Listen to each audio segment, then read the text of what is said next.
Councilmember Shea. Thank you, Mr. Mayor and members of council.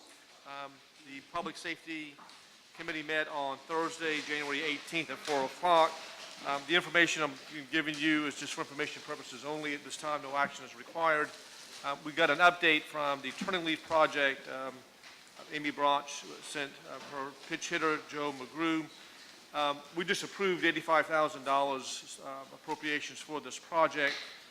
For those who are not familiar with it, it is a reentry program that was started several years ago by Amy. Last year, they worked with 63 men. 61% of those completed their projects and were put into transitional jobs. 15 of those were placed with the city of Charleston, of which 13 are still working full-time jobs with the city of Charleston. They're now partnering with the county and the city of North Charleston. They got 4 with the county and 3 with the city. So this project is a wonderful reentry program for these men who've gone through the criminal justice system. They are working, productive citizens, and our contribution of $85,000 is a wonderful investment into the whole project for these young men to keep them to be productive citizens. So very good report, and I've asked for Amy to update us on a regular basis. Anytime anybody wants to take a visit out to there to what they do, I'm happy to work with you to do that. One of the projects that they do is just screen printing on T-shirts. So I don't know if I could do that, but if I could encourage you to, if you have a screen printing project for T-shirts, you may want to look at it. Turning Leaf. They give you a real good deal. They did all Love West Ashley T-shirts for us at a discount, so we were very happy with all of that. All of you should have received a letter from Kay regarding the updates on the police and fire chief search. Needless to say, I think we're going to all be very busy at the end of this month and beginning of February. January 30th and 31st is going to be the initial interview sessions for the fire chief, and then February 6th and 7th will be for the police chief search. Following that will be, I think, some panel discussions, and it'll be the number of candidates, which I have not been told. We have an exact number yet of what that final cut is. It's between 5 and 6 for each department. And out of that 5 or 6 will be cut down, and the mayor will make a selection, bring it back to council. So technically, we could have a permanent fire chief and police chief by the springtime or early summer. So we are moving on that. If anybody have any questions about the schedule, Kate had sent that letter out. So be prepared for the breakfast session, I think on the 30th with all council members, and on the 6th for the police department on that. So we'll be busy kind of along. Received a report from the fire chief, Chief Van Hoy pitched it for Chief Tibbett. Give you a quick report there. The 3 stations of interest is Station 14 and 21. The construction's about done. They're into the punch lists status on those 2 stations. And Dinos Loyola's company is working. I think they finalized their initial plans for station number 11. So things are moving quickly with station 14, 21, and getting off the ground for station number 11. A new recruit class is underway, 17 new recruits. This is recruit class number 1801. So that is up and running, and I think they're having a engineer exam. I'm looking at the chief coming up soon. Is that correct, Chief? Yes. Okay. Wanted to mention 2 things coming up. Fire Ops 101 is scheduled for April 21st, and Marine 101 return from a haul out. That is that boat that we use, and it's been overhauled. So that is the quick update for the fire department and for the where we are with the search. Chief Taylor gave us a quick report for the police department. They had 24 openings last year, 40 new hires, an attrition rate of only 8%, which is below the national average. We talked about some issues dealing with the science building, which we talked about earlier today with, on our Ways and Means Committee. And I just wanted to say that we've done a lot of work, and congratulations to both the fire chief and police chief, as the mayor mentioned in his public statements earlier, for the work they've done. We've had 6 homicides reported for last year, and not to try to single out any other jurisdictions, but look around, 6 homicides is a low number compared to the size of our city and its huge diversity. Finally, Mark Wilbert gave us a report from emergency management. They've been busy. We had, I think, I will speak for myself, I was a little surprised with the number of that winter storm that we had. It lasted so long. 70 people were sent to cold, warm shelter outside of the city, mostly in Mount Pleasant and in North Charleston. And they responded to that very handedly. And that's pretty much it for the report. So I try to get to that as quickly as possible. Move for approval. Thank you. As information. Information. Yeah. Any questions or discussion? Councilmember Moody? Yeah, Mr. Mayor, thank you. Mr. Ted, one question. In the next couple of weeks, we're going to be asked to, as all members of council, to sit in to interview the fire chief, the police chief candidates. Is there something you can share with us before that meeting as to what the priorities are from your committee and what you're looking for in these different departments, that we could also kind of look out for that stuff in our questioning and in our interviewing and our relationship with those folks, or interaction with them? Well, that's a big, tall order, and I appreciate the question that you've asked about that. And we honestly did not have discussions about those criteria. It's going to be an open session for, and I think the collective wisdom of the 12 of us as to what we're looking for. You know, we've talked about this on several occasions about the audit that is going to be coming down at some point, and we're moving forward now with the chief selection. We've got a very good model of what we've done so far. I mean, Chief Mullen and Chief Taylor have done a marvelous job. Chief Brack and Chief Tippett have done a marvelous job. And I've got my personal ideas and thoughts on what we're doing, but the committee, to answer your question, Councilman Moody, no one has come up and said, this is my criteria, or this is my categories that I'm looking for in particular. You know, I think that's just something we've collectively shared. Well, as a minimum, we ought to have the request for a proposal to find out what you ask them to fill out. I mean, I'd like to know what you're asking them before I get there. So all I'm asking is, can you share that information with members of council so that we can at least... We can do that. We can do that. You know, that's we have something we can handle. Resumes. Rather than walking into the meeting completely... Absolutely. Yeah. No, we'll have resumes. And I've asked Kay for that information as to the resumes and their application process. So we had that. We're not going in there cold with that information. And we did ask the finalists to respond to a set of kind of extra questions, and we'd be happy to share that with council as well. Okay, I think that would be the most helpful, and we'll do that when we do the resumes. Yes, sir. Mr. Griffin.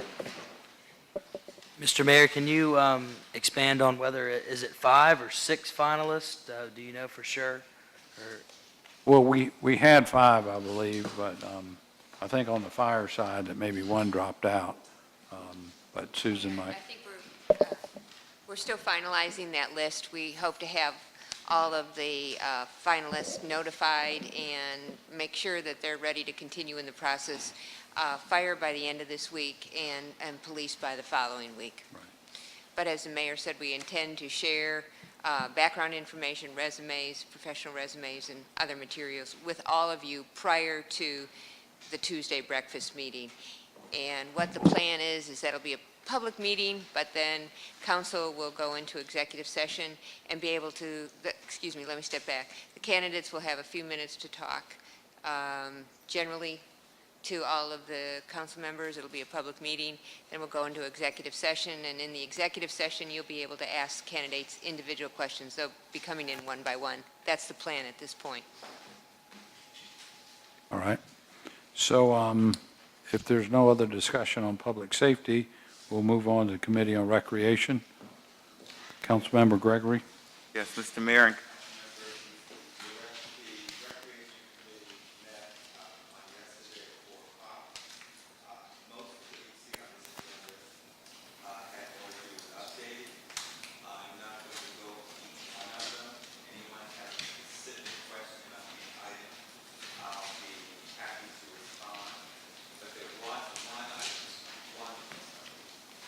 there was one action item on the agenda, and that was the discussion for action regarding the replacement parks for DeReef Park.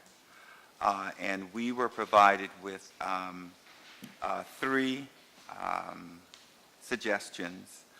One is existing Simonton Park. The other is the Gateway Park, which is right at the mouth of the West Ashley Bridge as you're coming in. And the other is the church site that the city has acquired in order for us to compensate the value as well as the acreage for the replacement of the DeReef Park site. And those three suggestions were unanimously voted on by the Recreation Committee, and I would recommend to this body that we vote accordingly to approve the recommendations from our legal department for the replacement parks for DeReef. I second that motion. Is that a motion? Yes. Motion and a second. Any discussion on I that? did have a question on Yes, sir. on Stony Field. Could you give us a little bit on Stony Field? Yes, we can. We had a pretty extensive discussion on Stony Field.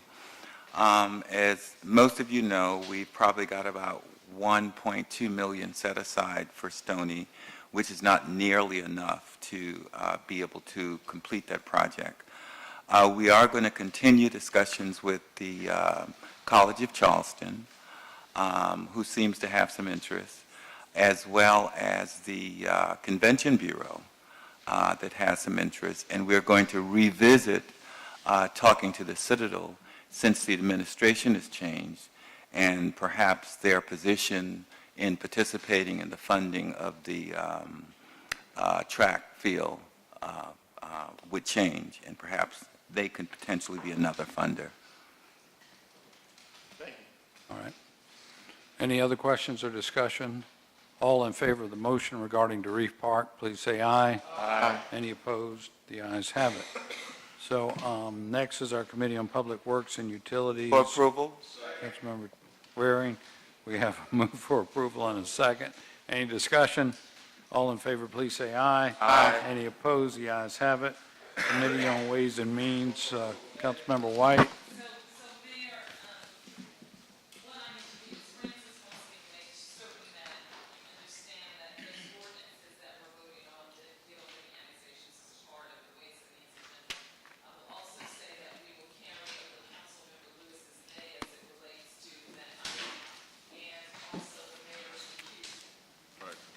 Correct. So those are all a part of accepting the Ways and Means report. Councilmember Moody.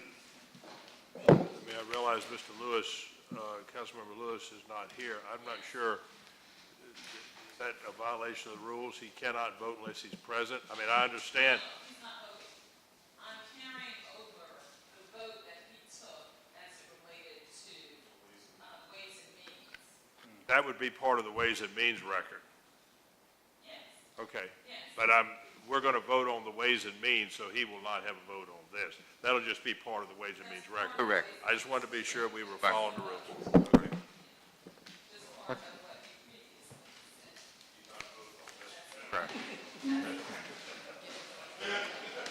previously said. Don't worry about it, don't worry.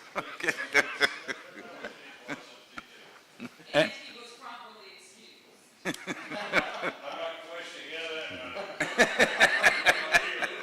Ready to back off. And I know Madam Clerk just stated this, but I want to just make clear for the record, by passage of this report, we are giving first reading to the two annexation matters, West Ashley, that came before us this evening. Okay. So any other discussion? All in favor, please say aye. Aye. Any opposed? The ayes have it. The bills that were up for third reading are deferred. We do have two bills up for second reading. One's an annexation and another matter with the Magnolia Development Group. What's the pleasure of council? We have a motion and a second. I presume that's just on item number, on 1 and 2. We have a motion to approve and a second. Any discussion? Hearing none, all in favor, please say aye. Aye. Any opposed? The ayes have it. So now for third reading and ratification, we have a motion. We got a lot of seconds on that. We're ready. All in favor, say aye. Aye. Any opposed? The ayes have it. So now, bills up for first reading. We don't have any. And so we had a request about going into executive session on a transparency matter. I think it's been resolved, but I'm happy to entertain a motion to go into executive session if you want to. I think we should. We think we should. Okay. Well, Mr. Mayor, before we go into executive session, I guess I do have some new business. Excuse me.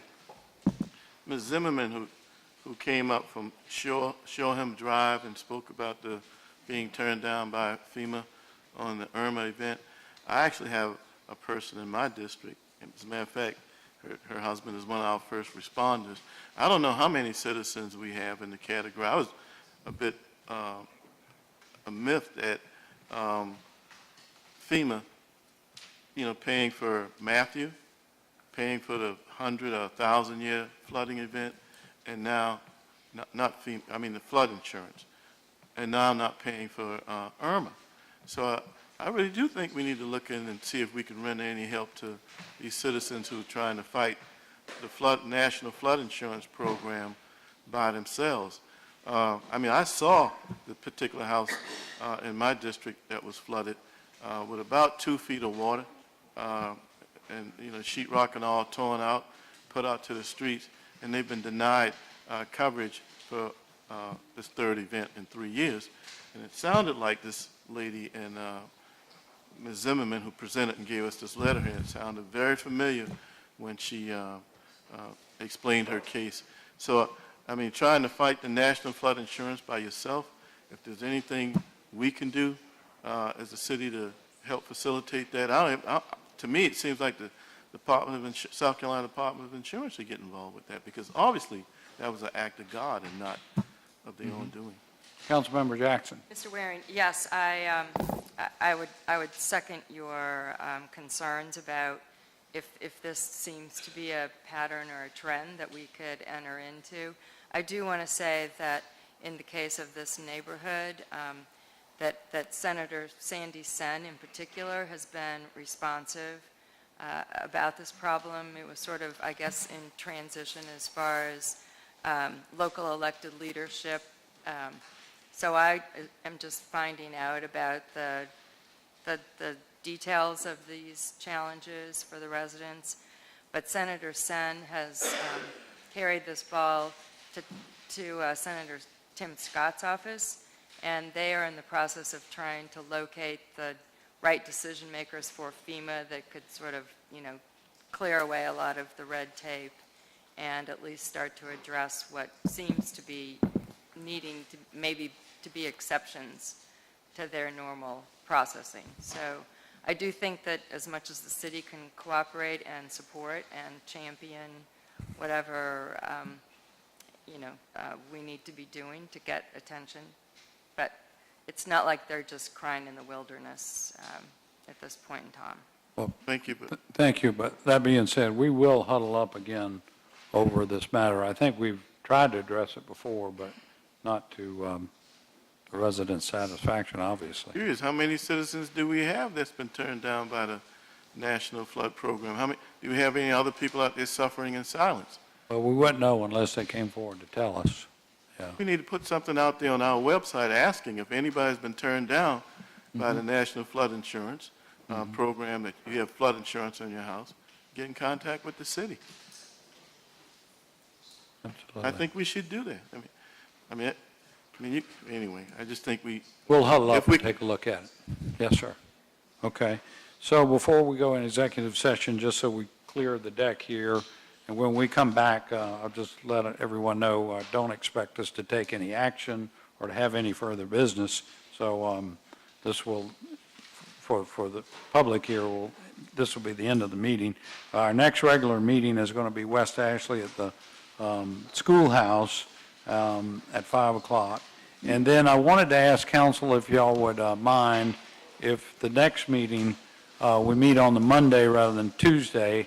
Our city received a grant through the National League of Cities and what's LinkedIn?